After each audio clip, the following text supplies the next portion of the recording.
Well, good morning. It's springtime in the desert now. The ants, the ticks, the spiders, the mosquitoes, the flies, the rattlesnakes, and the wildflowers are all starting to come out. The desert's starting to get green. And I am so glad to be back out here. For the last 4 months, I've been trying to film a video for the Backcountry Cheater series.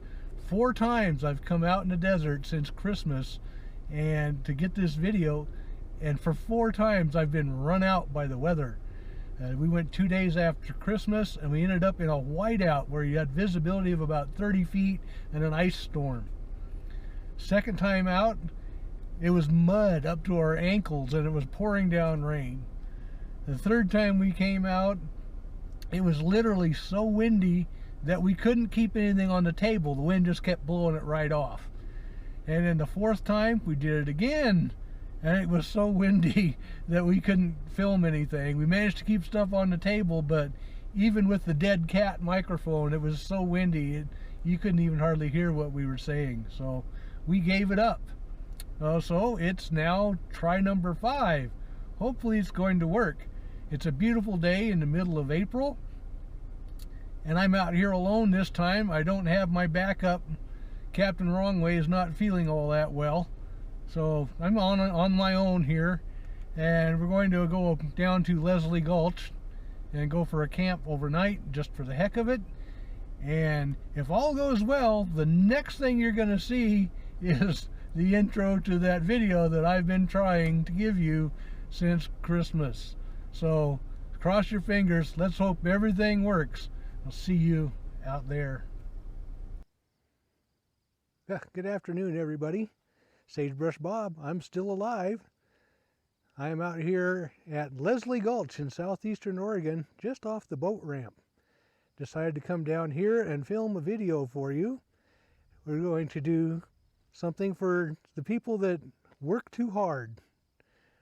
For instance, you load all that stuff in the truck, go down, get in the truck, go down, get gas in it, go wherever you're going to go drive for 5 or 6 hours, and then when you finally get there, you have to unload everything, set all the camp up, and then by that time, all you want to do is just sit down and relax.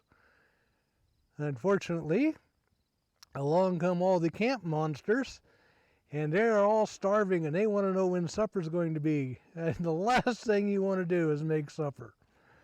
So you turn to the helper that moms have been using forever. Discuss. We're going to do this. That's right, hamburger helper. Well, kind of, sort of. We're going to do it Southwest style. So stand by, everybody. We're going to make it happen. What? No. Oh, this? You think I'm going to use this? You know me better than that. There ain't no way I'm using that crap. We're going to make it from scratch and show you how it's done. Coming right up. Well, it's late in the afternoon. The lighting is terrible for doing video, but we got to live with what we got. So for doing our own homemade Southwest style hamburger helper, here's the things you're going to need. 1, a package of taco seasoning, an onion, of which we're going to use about half, and an 8-ounce can of corn, 1 can of original Ro-Tel. This is what you use to season and spice up the dish. It comes in mild, original, and hot. It's up to you what you want to put in there.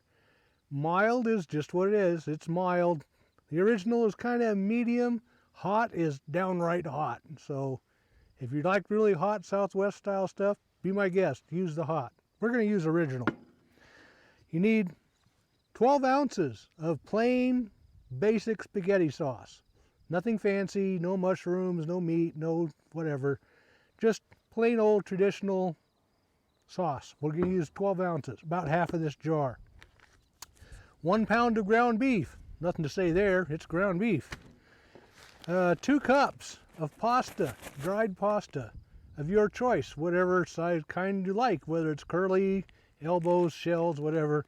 I got a mixture here, 1 cup of shells, 1 cup of macaroni, because I can't make up my mind. They're both good. And last but not least, the option, cheese. Hey, we're camping. We're using cast iron. You gotta have cheese. So those are the ingredients. Let me go chop up the onion, get that ready, get the rest of this stuff ready to go, and we'll get started. Yeah, welcome back. Got the hamburgers all cooking. Got the onions in here. As soon as the hamburger's done and drained, we will get all the other stuff in here. This is really a very easy dish. I said you do the hamburger and the onions together, and then we're going to add the taco seasoning to it, just like you were making tacos. And once that's all absorbed, then basically we just dump in everything else, add a cup of water to it, and let it simmer for 20 minutes until the pasta turns soft. That's all it is. Pretty simple.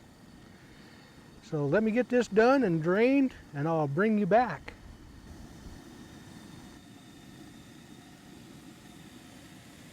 Well, the pasta's all drained. We need to add 1 cup or 3/4 of a cup of water for the taco seasoning. That's about that much. And we add the taco seasoning and stir it till it's absorbed. You don't need me to tell you that. Just follow the directions on the package.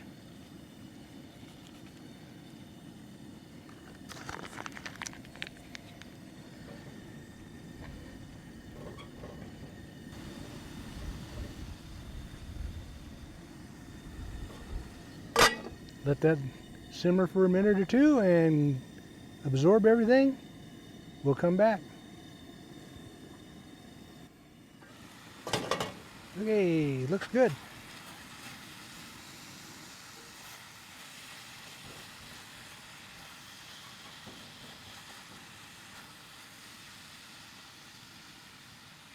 Now comes the fun part. We pretty much dump everything else in. Remember, 12 ounces of spaghetti sauce. Yep. And 1 can of 8-ounce can of corn.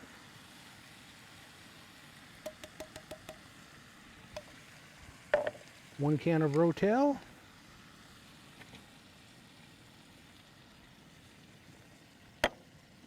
About 1 cup of water.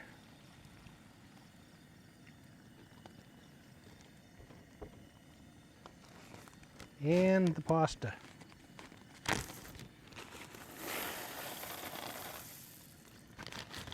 That would be easy enough. The problem now we have, and I always have this when I make this dish, is that the pan is full. This will make enough food for 6 people. And our objective here is to get this all mixed. Once it's all mixed, we just cover it and let it simmer until the pasta is soft. When that's done, we turn off the heat, put the cheese on top, let it sit for 5 minutes till the cheese melts, and then serve it. Darn wind's changing directions on me. It was coming from that direction, now it's coming from this direction.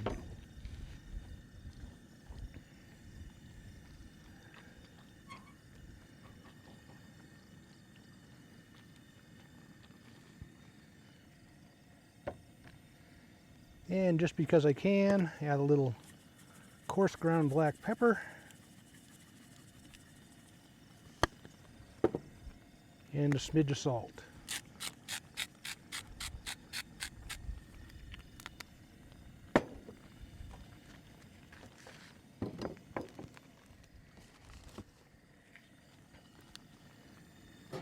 So, in order to keep this from sticking on the bottom of the pan, that's always a thing with Coleman stoves, and we're going to have to simmer this for a while. Here's a hint for you. Order yourself one of these. This is a heat diffuser. You put it on underneath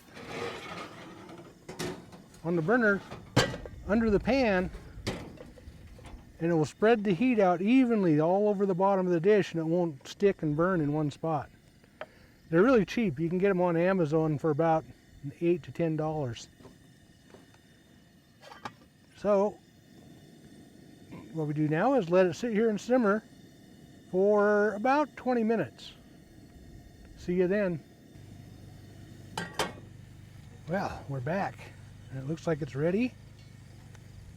So what we'll do here is turn off the heat, spread the cheese over it, and then let it cover it up and let it sit for 5 minutes. That'll melt the cheese, and then it will be time to eat.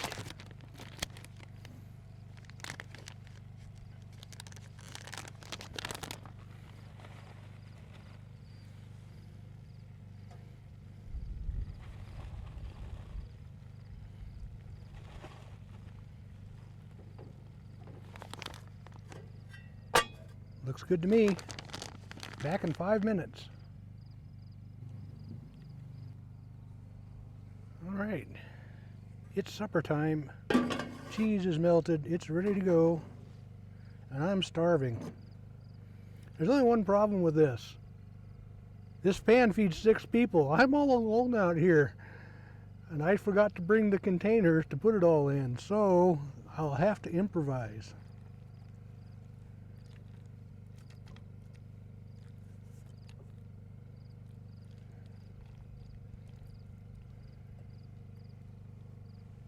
Oh yeah, good stuff.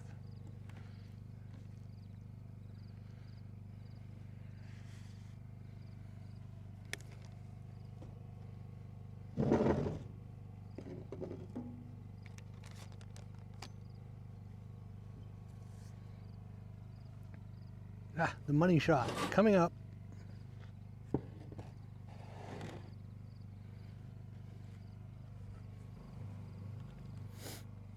Ah, there we go. Supper time. Nice and thick. Everything's well done. Perfect. So, there you go. Homemade hamburger helper. Southwest style. Well, take that back. I pirated that a little bit. Sagebrush Bob style. So, next time, throw away the box. Use my recipe. You'll be glad you did. I'm starving. See you guys later.